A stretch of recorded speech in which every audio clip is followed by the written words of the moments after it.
So this weekend we had so many fights throughout the grid on the sprint race and the actual race at the Austrian Grand Prix, with multiple different strategies coming out to play, leaving some people in higher positions than others, which were working out better, some worse. We also had Leclerc trying to carve his way through the field. However, one stands above them all, as we had this immense fight between Verstappen and Norris, the top two in the championship. Now, let's give you some context as to why this was such a good battle. Over the last few weeks, Norris and Verstappen have been having an absolute ding-dong battle. Not really in championship points, because Verstappen's already run away with that. However, just in general, since China, they've been at each other's throats, and you never really know who's gonna win going into a race weekend. Now, going into Austria, the head-to-head since China was 4-2 in Verstappen's favour, which is why this whole storyline is coming to play Verstappen versus Norris, as Norris is the only real option as another driver who's putting the battle to him. We've had Leclerc every now and then in Monaco, but that was when Red Bull really were nowhere. But bar from Norris, no one else really has battled him this season so far. But also, like I said, this doesn't mean there is a championship battle going on, sadly, as Verstappen has just run away with it too much. However, when you get two of the top two drivers this season so far battling so much, so often, they're eventually going to butt heads, which is exactly what happened.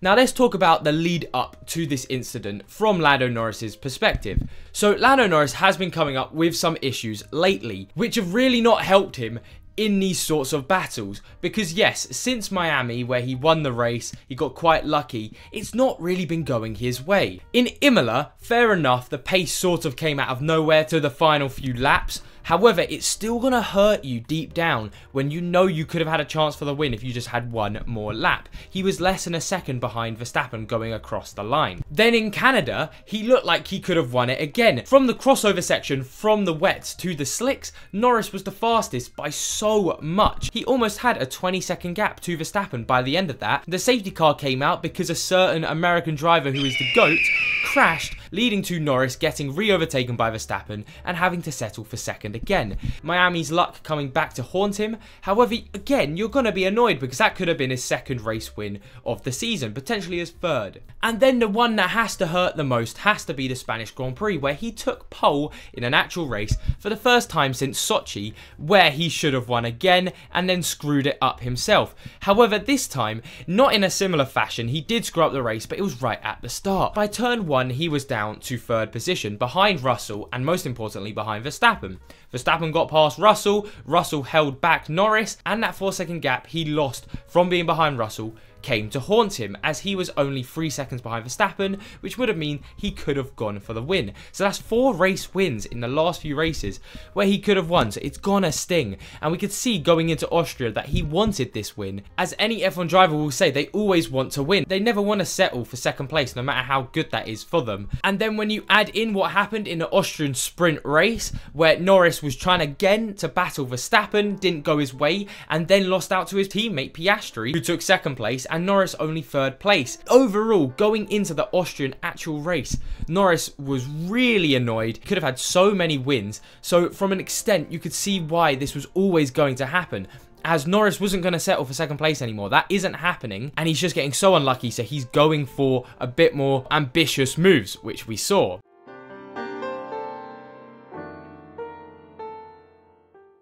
Now, on Verstappen's side, it's a little bit more basic, as it all kind of boils down to Verstappen always wanting to win.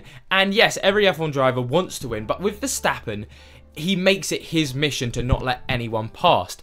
And he doesn't like it when anyone else wins, especially in this dominant era he's in right now. He wants to be the one who's always first place. And again, in Austria, in that whole battle, we saw exactly what he means by that.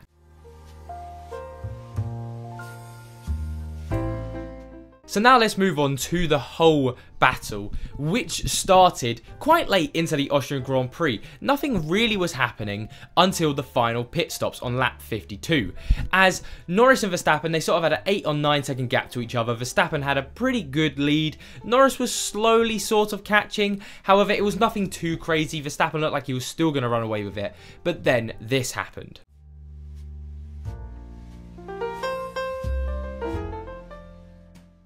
a 6.5 second pit stop from Verstappen, closing that gap instantly to Norris right behind him. So now going from lap 52, where it looked like there could have been a bit of a fight, to lap 55, where Norris is less than a second away from him and makes his first move.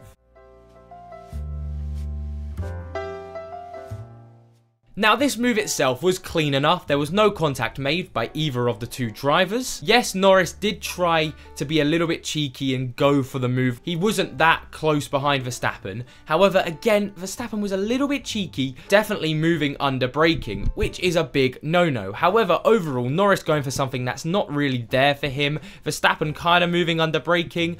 Both sort of were idiots in that situation, so that was just hard racing, which we like to see, and that would have been fine. However, then we move on to lap 59.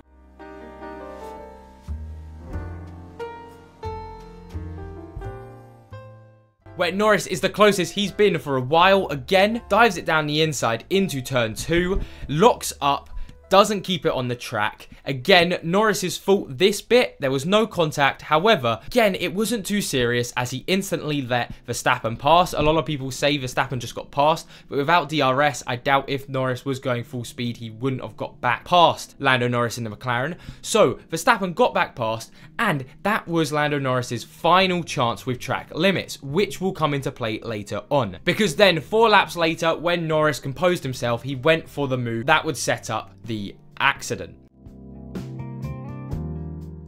Norris again dived it down the inside, almost taking out both of them. However, again, Verstappen kept his place, and then later on in that lap, he would then go too wide off the track again, resulting in him having too many warnings for track limits. And everyone knew going into lap 24 that Norris would be getting a 5-second penalty, as he had been off the track too many times, and he very much had pushed his luck. So at that point, everyone kind of thought it was done and dusted. Even if Norris gets past, 5-second penalty, there's no way he's getting 5 seconds ahead of Verstappen. Well, we go into lap 64, Norris again goes for the move on the outside, both of them get punctures, Verstappen ends up back in 6th, Norris retires from the race. Now, anyone who knows a little bit about this channel or a little bit about me will know there is a slight bias when it comes to these two. So I'll try my best not to be as biased as possible. However, I do have an opinion on this battle, and here it is. So first up, Norris is not fully out of the wrong. Yes, he was being a little bit cheeky with all of these dive bombs, probably going for moves that weren't there occasionally, pushing Verstappen off as well. However, none of these resulted in any collisions, and Verstappen always got past Norris. So yes, Norris did have a part to play in this. He did frustrate Verstappen. However, I would honestly say it's 40-40 responsibility with Red Bull and Verstappen, with Lando Norris having 20% of the blame. And here's why. Red Bull were way too slow telling Verstappen about the Norris investigation. And I mean, it's even been reported that Red Bull said they made a mistake there, because if Red Bull had told Verstappen about Norris's issues, he would have definitely not have pushed Norris that hard, and this should have been told to Verstappen. Now Verstappen, I'm pretty sure anyway, knew that Norris was being cheeky with the track limits, so he should have also known himself, but Red Bull have to be quicker on this, as this is what really cost them the lead, as if Verstappen knew he didn't have to worry about it too much, there's no way Norris gets ahead with 5 seconds on Verstappen. The first thing is, like I said, it will come back, the 5-second time penalty. It was really not going to happen. Norris, of course, was going to try to do it on the track, just for a few cool points. However, Verstappen, if he just kept his calm, had the race win. But this is the issue with Verstappen. He can't keep his calm, and it ended up in a collision costing both of them potentially a race win. And then also the other issue is, again, Verstappen moved under braking, not giving enough space to Norris. This time, Norris went down the outside. So Norris wasn't even trying to dive bomb down to the inside of Verstappen. He wasn't being cheeky. Verstappen tried to push him wider, they made contact, it was very clearly Verstappen's fault, didn't leave enough space, and Norris this time round wasn't trying anything spectacular. It was just a normal move that Verstappen, if he had defended normally, probably would have kept first place from. And I think that's why Verstappen gets the blame for it. We even saw he got the penalty. Norris technically didn't get a DNF. However, being 7 laps down in 20th place, I doubt he really cares about that finishing position. But anyway, all it means is going into Silverstone, I am so excited because this isn't the end of the story. By all means, this is only part of the story. They're going to be at it again at Silverstone. And we all remember what happened last time. A Brit and a Dutch were battling at Silverstone. And my God, I'd love it if we got some juicy battling like we got in 2021. But anyway, thank you all so much for watching. What do you think of the Verstappen and Norris crash? Whose fault was it? You Team Verstappen or Team Norris? But anyway, thank you all so much for watching. I hope you all enjoyed this video, and I'll see you all later for some more F1 content. Bye bye.